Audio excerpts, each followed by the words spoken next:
Welcome to another episode of the Carpe Fide podcast, where if the shoe fits, you wear it. And if the truth hurts, you bear it. I am Justin Gruber. And I am Jesse Gruber. And today we hope you will seize the faith.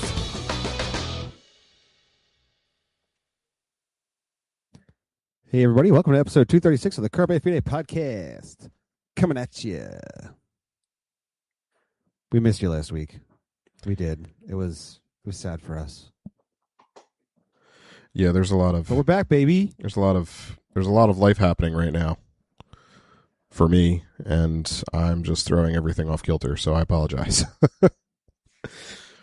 It's really okay, Jess. Life happens, man. It happens. Every second it happens. Should we just jump in? Should we just do this? Should we just get these people their content? These Carpe Fide starved. They're not starved. I'm sure they're brain fed. We're just one voice in the pond of voices. Brain fed, not brain dead. But what? I do think. What did you say? You're dead? I don't know what I said. I said brain fed, not brain dead. Oh, okay. All right. Yeah, no, that's good. Let's feed the brain. I came across this story that's kind of making the rounds. It was mentioned by the CEO of PragerU, actually. And it got some wind, it got some traction, and yet not enough. I don't know why this is not being talked about more. One of the things that every society has at its core, because this is how God has created the world to be, is the family unit. And when you look back on history,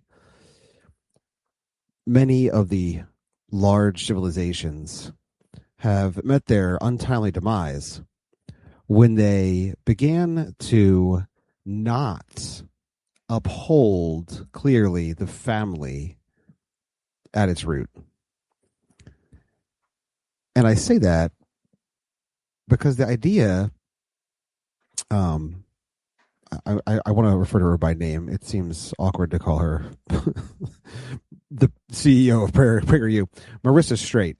Marissa Straight mentioned in an interview that one of the issues creeping back in the woke DI sphere, which is far from dead, is the idea of adultism. And adultism is a fun new word that we all need to know. It's like racism. Everybody's got an agenda. I got an agenda. We got an agenda. The Germans got an agenda. No, not an agenda. A gender. Okay. Childism exists because of white supremacy. That's just, I don't know what else to say. Why? It's adultism exists because of white supremacy. I'm sorry, adultism, yes. Childism is what is needed to overthrow the oppressors. Yep. We live in the dumbest time. But if you're going to take the logical conclusion in this grand sphere of hegemonic oppression, just stick control, if you want to be truly woke, you must understand that the children are being oppressed by adults that are adulting over the children, and the children are wilting under the oppression of adults. Yes, the adults are being adults, and they're treating children like children, and the children are just absolute. It's like in the Avengers when what's his face snapped his fingers and everyone just kind of like flew feet away. That's the state of childhood now in 2026. Yes. it's when Thanos snapped his fingers. Thank you. Yeah, I clearly am not up on my. It's been so long since I've watched anything Disney. That's not true. I watched Spider-Man Noir, which I did find entertaining. But besides that, Childism. Sorry. The Spider-Man is entertaining. It's just entertaining. What was that sound? Did you hear that sound? yes, I did. Where did that sound come from? I have a 1 hour long video of random Michael Jackson noises playing. This is the content everybody wants. What is wrong with you? I don't know.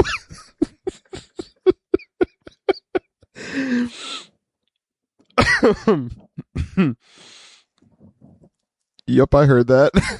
Oh my gosh. Am I changing it? No. No, this is live. What were you going to say about Spider-Man Noir? No, Spider-Man Noir is very entertaining. I would encourage you if you haven't watched it yet. It's a good summer binge. It's entertaining. I love that Nicolas Cage pulls off kind of a James Stewart-esque performance. It's very interesting to me as someone who enjoys Jimmy Stewart's acting to watch Nicolas Cage really be Jimmy Stewart, and that actually comes out as to why he has those kinds of nuances in the show, which is very interesting as well. But it's a good watch. It's a good watch. Did you watch it in black and white or did you watch it in color? Oh, I watched it in black and white because definitely. I kept flipping back and forth. Okay, you've got to stop. That's the worst thing I've ever. It's so bad. Okay, adultism. But did you notice how in Spider-Man Noir there's only one child, and it wasn't the Great Depression that was killing him. It was them trying to educate him. That's what was killing adults trying to stop him from being a hooligan and a thief and a vagrant. How dare those adults? All right. We've introed what adultism is, but truly you have to understand. I like to understand at a deeper level what things are. So when I'm looking at adultism, I'm like, all right, obviously this is some critical theory ridiculousness. It's obviously critical theory nonsense. But if adultism, which stems from our fascistic, capitalistic society, and you're like, what does capitalism have to do with it? I understand, but that is exactly what they say. It's the oppression of children under what we would call reality. If I hear one more Michael Jackson, I'm going to reach through this screen. I'm going to grab you by the neck. And I'm going to shake you until the life ebbs from your eyes. In Minecraft. In Minecraft, everybody. Yes. So the problem is that this is an institutional level. It's an institutional level dictum, meaning that adultism is coming at us through the lens of critical theory. And where critical theory is being manifested the most is inside of the structures of education, where we are promoting, particularly inside of education movements itself at a university level, and then cranking out teachers that have these Marxist critical theory ideas in their heads. And so when we look at adultism, we're looking at how adults are oppressing children. This is the idea where adults, they introduce behavior guidelines and rules to children. Adults are the ones that actually, they make the curriculum choices for children. They decide how a child should learn and educate. They God forbid, sometimes they pick up a child when a child needs to be picked up. Sometimes they might hug their child. You see, the real problem is parents. Parents are the real problem at the end. Parents are the hegemonic structure that is pushing down children. And ultimately, this goes all the way to bodily autonomy. Bodily autonomy is something children should have. And now you really see where it goes, because now we can let the pedos have full range of children, because a child should be in charge of their bodily autonomy. They should be able to decide when they can kill a baby, have unprotected sex, when they can mutilate their genitalia, you know, uh, which is all insane because we wouldn't let our child go out the door when it's 28 degrees and snowing without a coat on, but we're supposed to actually let our child have the autonomy to make these decisions. It doesn't, it's the undoing of culture. And so when you look back on societies that begin to erode the family and how those societies begin to then crumble, this is exactly how it happens.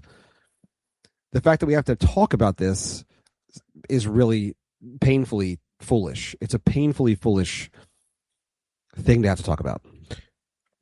Yeah, when I read the first kind of like the definition article from We Are Movement, but movement is misspelled to be edgy and emotional. Like I read this and I thought two things. I thought one, I thought that like critical race theory and all of this crap was like so 20 teens, but it's still rearing its ugly head. It just keeps showing up here. So it's still extremely relevant and still an ideology worth warring over. You know how like sometimes people they like harp on an issue and then they harp on the issue too long until like they don't like get with the times and realize that like it's not even an issue anymore. Like no, it's still here unfortunately. Mainly because something as large as I don't know, say a national education system just takes forever to get anything done. And so they're just going to keep harping on it. And then the second thing, which you've already touched on, is like I read this and I said, this just paves the way to pedophilia. I mean, it's just words on a page, just paving that way. And so the slippery slope just, man, it just looks like a broad, narrow path anymore. If you see what I did there, but it's, yeah, no, it's all of the things that people poo-pooed and said like, oh no, that's not, that's not what's happening here. It's just about, equality. Man, the masks just come off. Yeah, it's interesting because, and one of the reasons I went to Movement Consulting, that's the group Jesse's talking about.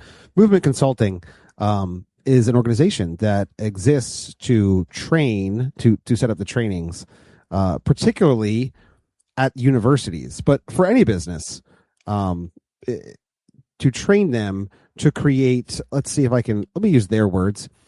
They are transforming organizations into radically nourishing spaces. We help socially conscious people build radically just workplace cultures through emotional, relational, and collective work.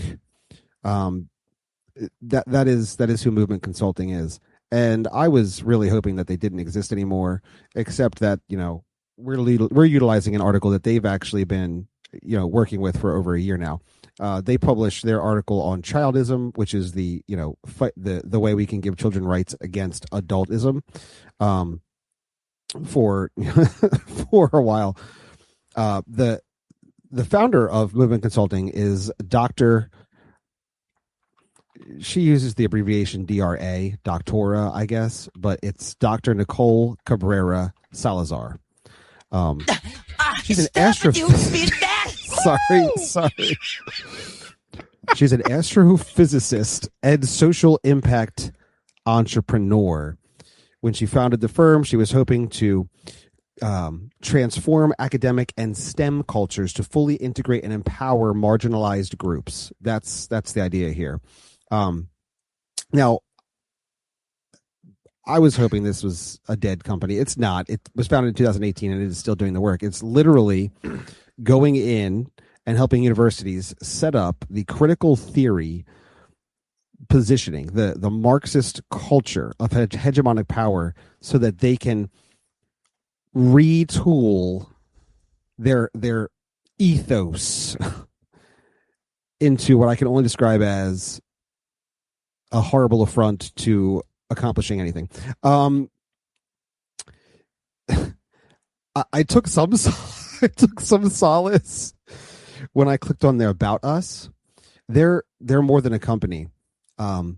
Movement was founded on anti-capitalist principles For the cause of empowering marginalized people both through client work and within the company, we have built and continue to build a culture where everyone can show up as their whole authentic selves, takes care of themselves first and then each other, can speak their mind, come up with ideas and suggest solutions, practices community care. I don't even want to know what community care is in this culture. Can nurture their potential and receive support for their individual path. Earns a peace of mind wage. Asterisk. The peace of mind wage goes beyond the limitations of a living wage to allow individuals to set aside 10% of their wages for contingency and 10% for savings. Great. But here's what gave me some pause and hope. At our current capacity as a company, we cannot engage in collective decision-making and recognize that our structure must be partially hierarchical for the time being. They can't even keep their values inside their company. They have to set up hegemonic powers like a hierarchy in order for their company to operate, which I found is hilarious. It made me think, just that line, Jesse, made me think of Animal Farm, right? All animals are equal, but some animals are more equal than others. Right? Did you see their team picture? Oh yeah, dude. Well, so it's a lot of weird looking people, but do you see the weird cut on that middle one's jeans? No one has distressed jeans there. Like no. That's like, I'm going to cut my jeans in half. Oh, wait, I love these jeans, and stopped halfway.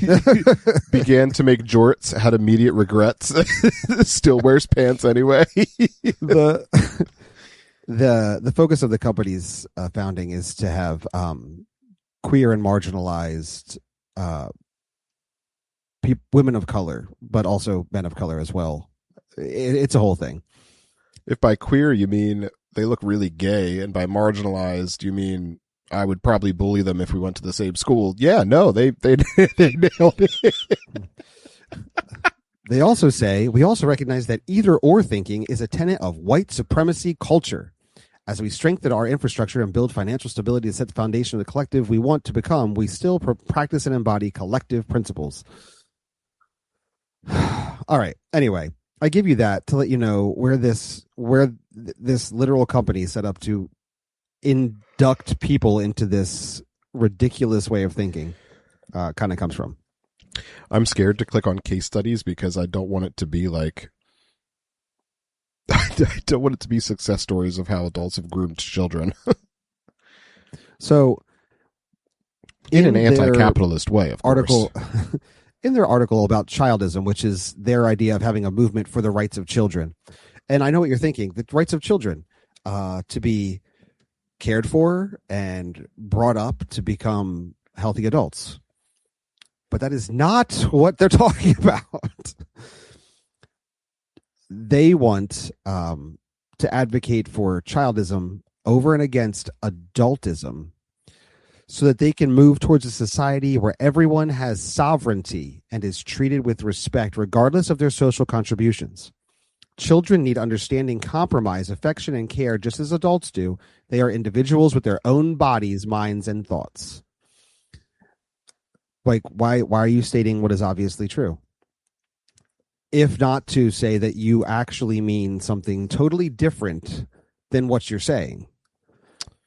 Well, you see, Justin, on the non-capitalistic platform, we view these words as, just very different than how the capitalist might portray them. So it's no wonder you wouldn't understand.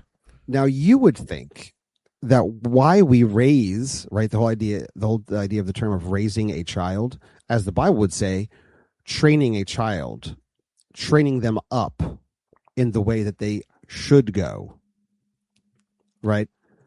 You would think that stupid Michael Jackson, that reality is so that the child can be cared for, provided for, safe, healthy, that child can learn and grow to be a good human being, a human being from a Christian perspective, raised up and nurtured in the admonition of the Lord. But the problem is capitalism.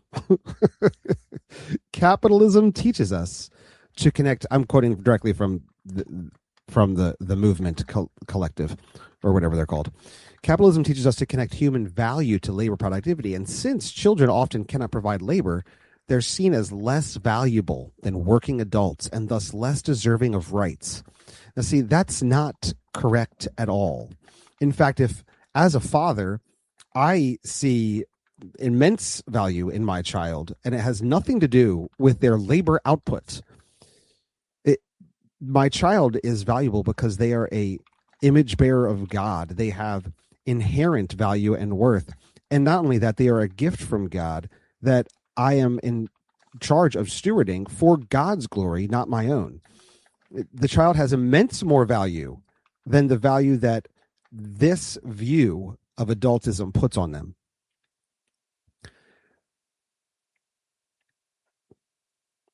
I didn't know if you wanted to talk. I'm sorry. You did that breathing thing where you're like, and then you didn't speak. No, I think that was just like a weird burp hiccup thing I was trying to hold back. I got distracted on something else. So yes, I agree.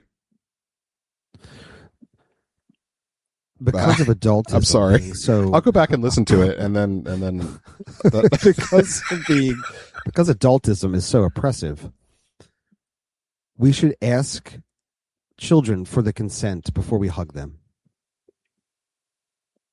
because it's their choice whether or not we hug them. Yeah, I mean, once you open up that giant old can of worms, every instance and act of obedience is completely and utterly optional. Well, of course, because it is the absolute undoing of the creative order. Children are a product in this view, just as we are all products, simple biological products.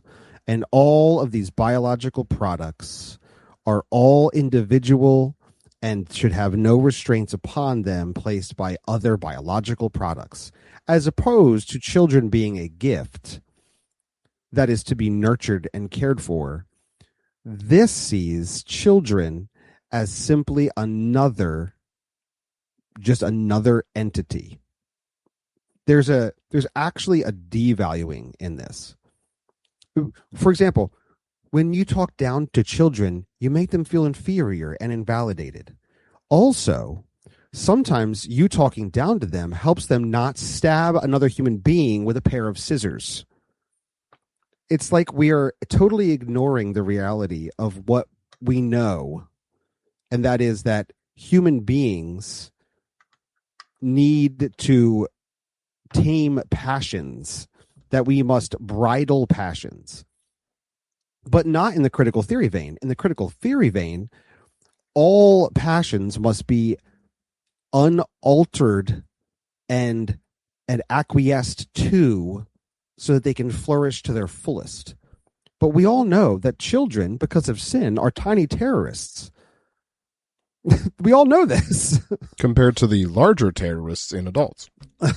Right. And when you don't actually teach children of eternal values, what they grow up to be is large terrorists. Which is kind of what our society is experiencing.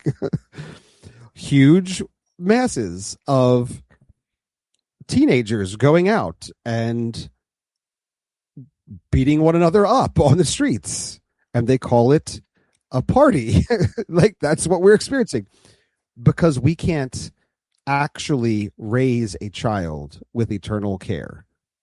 We must allow that child to dictate how they will be, how they will act, what they will do. Really, really foolish. Now, if we are not aware of adultism, then what will happen is... Why anyone would be is beyond me. It's one of those things you don't know you need to be aware of. We must be aware that adultism is now being called out, that the idea of these movements, right? Like, don't get me started on this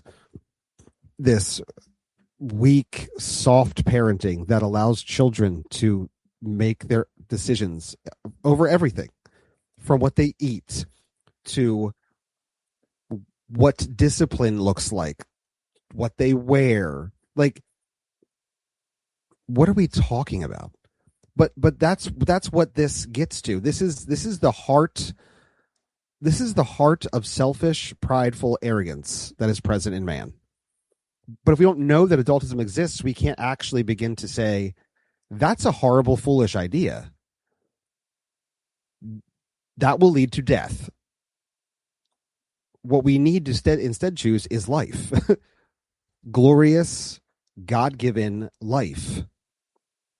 But because these people have no framework about what to run back to, so much so that they can't even run their business with their actual ideas, because their ideas dictate that there shouldn't be someone who's in charge of their business. If they don't run their business by capitalistic principles, then how are they getting their money? You know what? You're making lots of very lucid, realistic comments here, but I mean, they admit to this being a problem that they're trying to address. I think probably what they do is they consult to government agencies and government programs, and so the money that they take from those government programs is just the money from the people, so it's all a socialistic experiment, but really it's just pissing off the taxpayers. It sure is. As a taxpayer, I can say I'm pissed off. Yes, if New Jersey consulted with I'm sorry, I'm trying to say movement without any vowels or the N for some reason. I don't know why they. I don't. Never mind. I do know why. I saw their picture. I know why.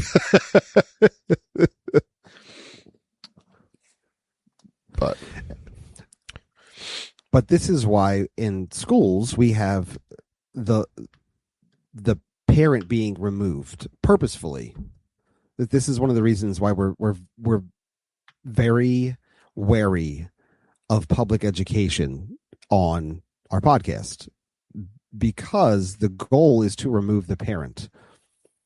A child can go to school, they can be transitioned, they can have an abortion, they can begin taking drugs of kinds, all without the parent knowing, because the child should have an autonomy from their parent. Except that is what leads to death. The role of the parent is to care for, protect, and raise the child. That's the whole idea. And we're one of the biggest advocates on our show for, parents that don't do their job should be openly and brutally tormented. We are all about parents having to take responsibility for being parents. Because there is a bad parent does not actually mean parents are not needed. But that is what is at the root of the training of our educators. It's this critical theory nonsense. And when we undo this, when we begin to undo this, what we are not attacking is the hegemonic structure of parenting. We're attacking God and how he has created everything. That is what they're attacking, which makes sense, because at the end of the day, this is Marxism. Marx hated God. This makes total sense. Marx kind of had a whole thing for Satan. Lies were his currency. And he despised his own children. Yes, he had children that starved to death, if we're going to be very clear about this. Starved to death. And a daughter and her husband who died in ritualistic suicide. So not a good parent, a really bad parent. He would love this. He would love this because this means parents have no responsibility to their child. He designed this. He literally, him and Engels designed this very thing. In their writings, they advocated for children to be removed from their parents so that parents would not have positive influence on the children, and that was the role of the state. This is the playbook, man. Like it keeps coming up, and I thought that it was losing ground, but it is certainly not. You know what? Actually, you know what's, man. Have you ever watched the John Adams series on HBO? It's an HBO miniseries. Have you ever watched that? I have not, but you have said many good things about it. Yeah, so I did a Google search one time just because I don't know, my brain goes a million places all the time. Little bit of everything all of the time. Um, but I did a Google search on like what are the most historically accurate, historical like American dramas, because I wanted something that was entertaining in terms of production value, but also accurate because I don't really have a ton of time for just fluff. So John Adams was actually listed as one of the most historically accurate, um, things that were put into production. And I love Paul Giamatti. I think he's a great actor. He plays John Adams. But there was a scene, and it's time for you to be a dad. we should do this every time. um, but there was a really interesting scene when, and I forget the surrounding of it, and I'm sorry that the setup for this is so freaking long, but there was a scene where he finds out that one of his children had become a drunkard, and he went to, and I personally have no historical verification of this, so history buffs, whatever. But it was a really interesting scene because he goes to where his son is and he just lays into him and basically disowns him. And from a modern lens, like, that is so harsh. You know what I mean? Like no, he should help him. He should help him become a better person. But he's basically like, no, I didn't raise you like this. Like, you're not my son. You're not my son. I didn't teach you this. You're doing wrong. And look at you now. You have strayed from the path, like, and look at you now. And it was just like, I remember watching that, and this was years ago that I watched it, and I was like, ooh, like, I cringed at it. But like, the reality is, like, honoring your father and mother is a huge deal to God. Like, choosing the right path and not sitting in the way with sinners, that's a big deal to God. And when we forsake that, when we allow our children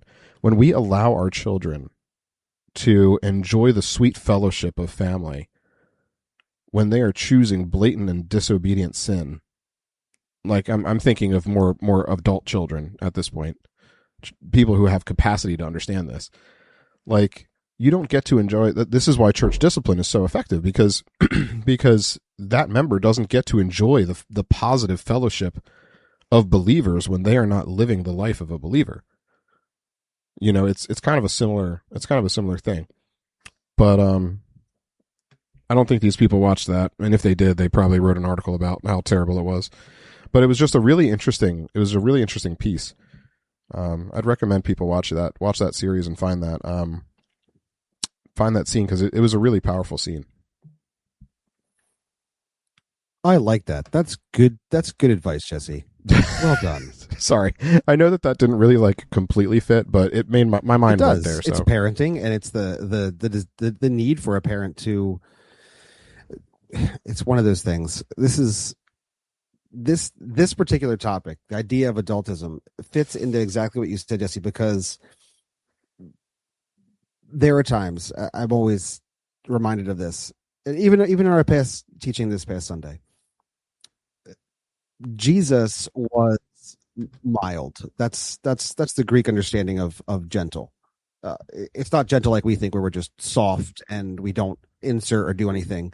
Jesus was mild, meaning that he answered a situation with the proper tone, not over and not under, but the correct reaction, the correct action in a situation. He didn't overly react. He properly acted. That is what it means to parent well. There are times when you need to take a knee, come eye to a child and have a conversation. And then there are times when you need to violently run and grab them by the arm and pull them back because they're about to run into a crowded street. Both situations are the acts of a parent trying to lead their child to life and away from death. But it would be inappropriate for you to take a knee and gently call to your child to not run into death as they run into death and a car hits them in the street. That would be the improper reaction. And so when I hear adultism, when I'm reading that just this past April in San Francisco, John O'Connell High School had an ethnic studies everywhere weekend seminar in which one of the sessions was youth as knowledge producers challenging adult supremacy through ethnic studies that labeled literally educators as oppressors and students as the oppressed, which I got to tell you, that's the end of the education system. Yeah. Honestly, they're doing the work for us. That's great because Christians are too complacent on the issue. So absolutely. Let the Marxists do it. I mean, literally, they said, quote, due to systemic power dynamics, inherently, the relationship between students and educators is an oppressive one. Yeah, guess who's not going to be learning things? Children. No child's like, yeah, sign me up for advanced math. They're like, no, I'm going to go over here and tune my social media. And the oppressor educator has to say, sure, little Timmy, that's a great idea. You don't need to learn algebra. Algebra is oppressive. Oh, Susie, you need another bathroom break to go post on your OnlyFans? That's okay. Big feelings. like what? Yes. Well, this same session said that success within the Western context is demanding, overwhelming, and dehumanizing. It's so true. It's so true. It's true, but not for the reasons they think. I feel so bad for Elon Musk. His success has so dehumanized him. It's really tough, probably really hard for him to be successful. It's probably really difficult. Well, his whiteness is carrying him through, I think. Well, it's his supremacy is, We have another quote, just so many great quotes. We have knowledge and life experience, and it is our job as parents and teachers to impart information on the next generation of our kids. Of course it is. Given that large percentage of students in the district do not meet grade level standards in ELA and math, our focus as school district is clearly way off track. So true. Yes, Michael. Yes, MJ. Yes. That's correct. This is the stupidest experiment ever.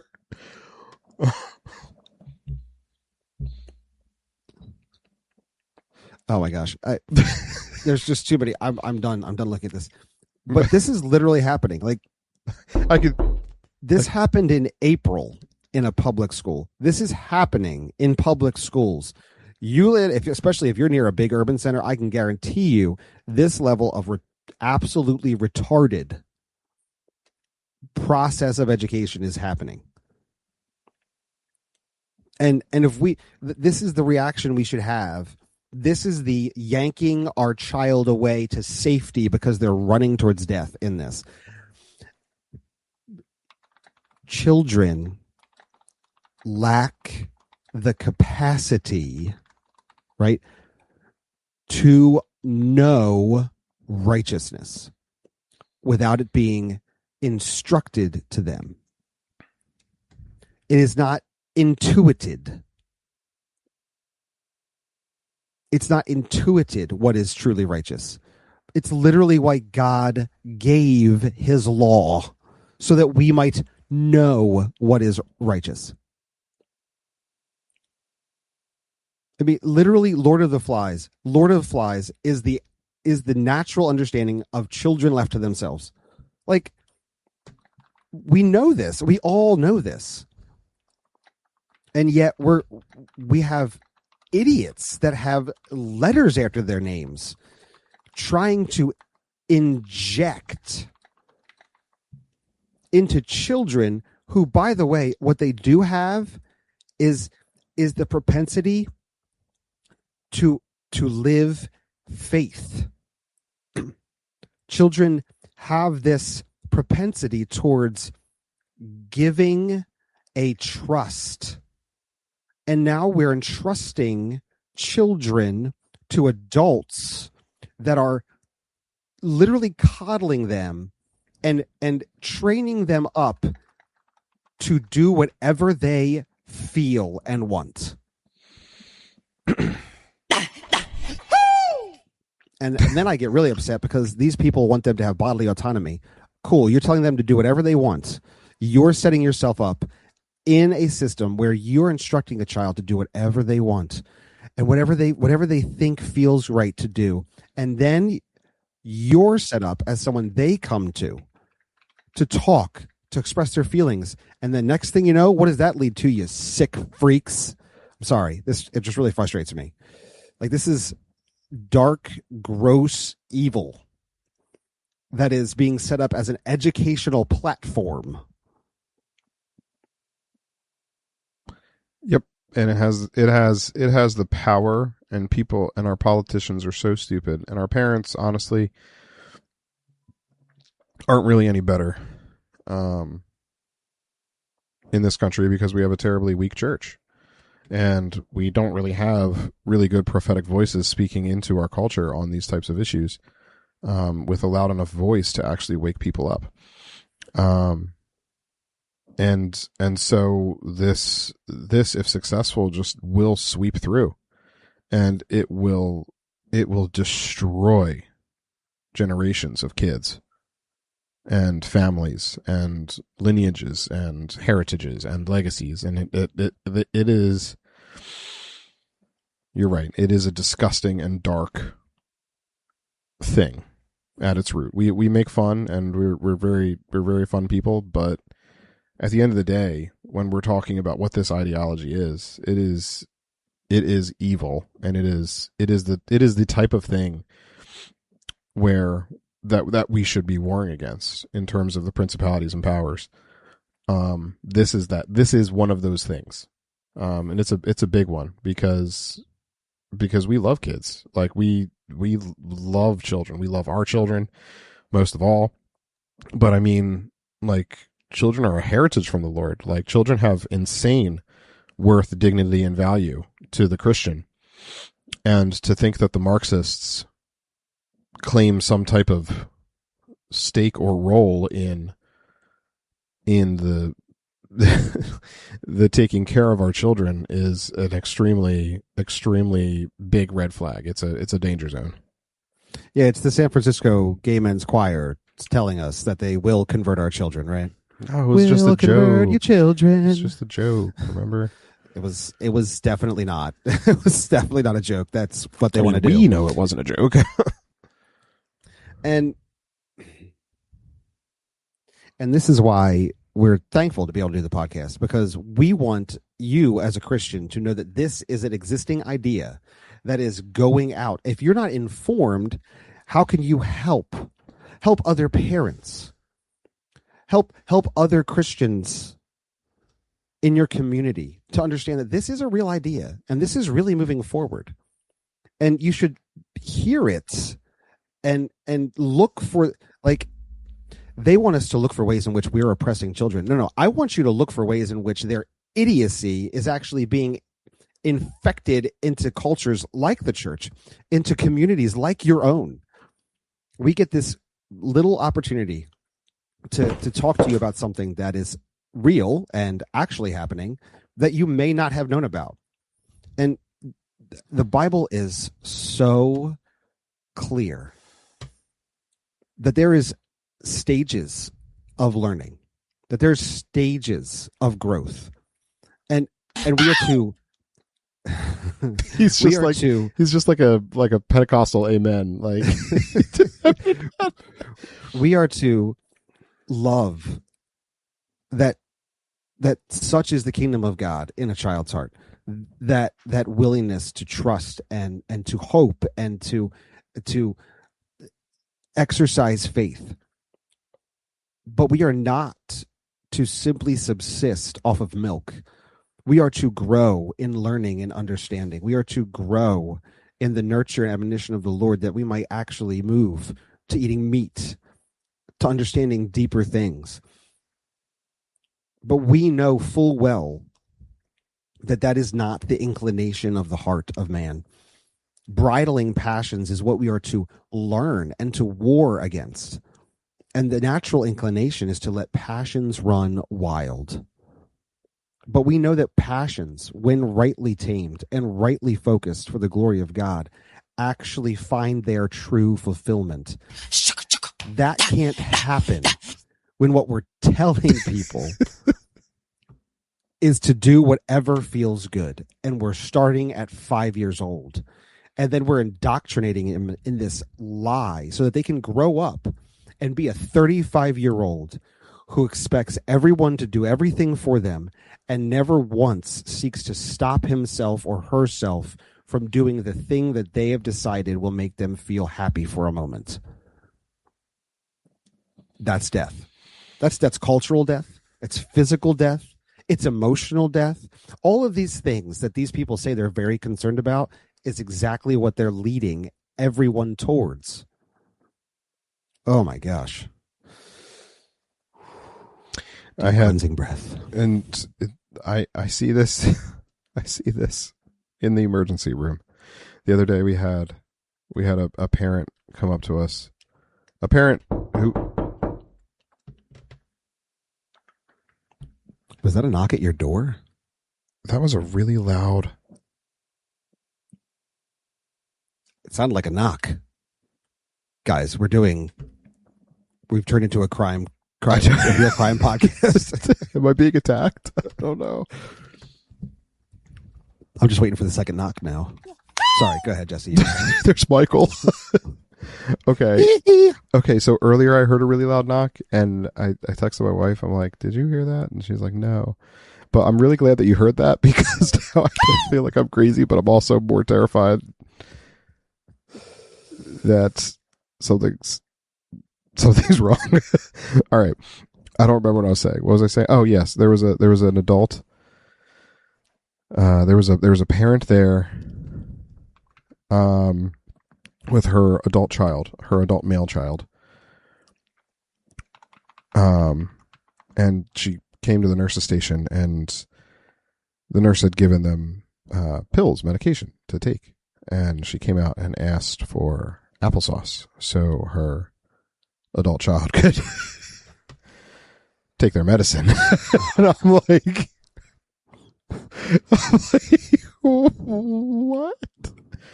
What? They don't like to swallow the pill. Little Johnny does not like to swallow pills this way. He needs the mush. You got to give him the mush. I didn't know where you were going to go with that story. That's great. That's very sad. That's very sad. Dude, nothing makes me lose faith in humanity like working in an ER, man. I'll tell you that. But like we literally have DC Parks and Rec sending out text messages, gathering hundreds and thousands of youths for hype parties, and they're turning into these teen takeovers. And that's happening from the local government in our nation's capital, where people are being shot at these things. At some point, maybe we should interject the reality of parents taking responsibility of raising their children.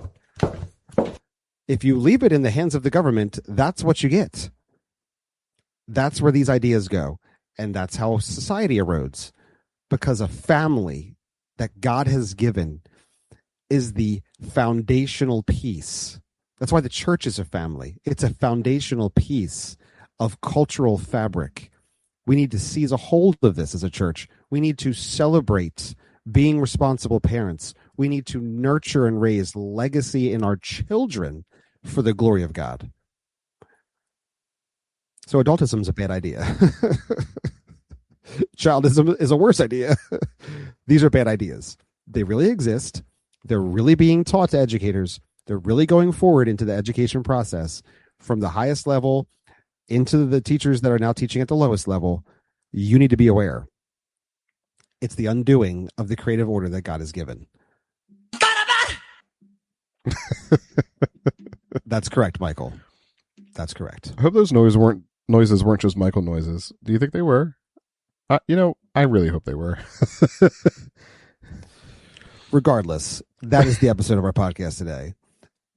And in giving you these tools, we hope that you will this day seize the faith.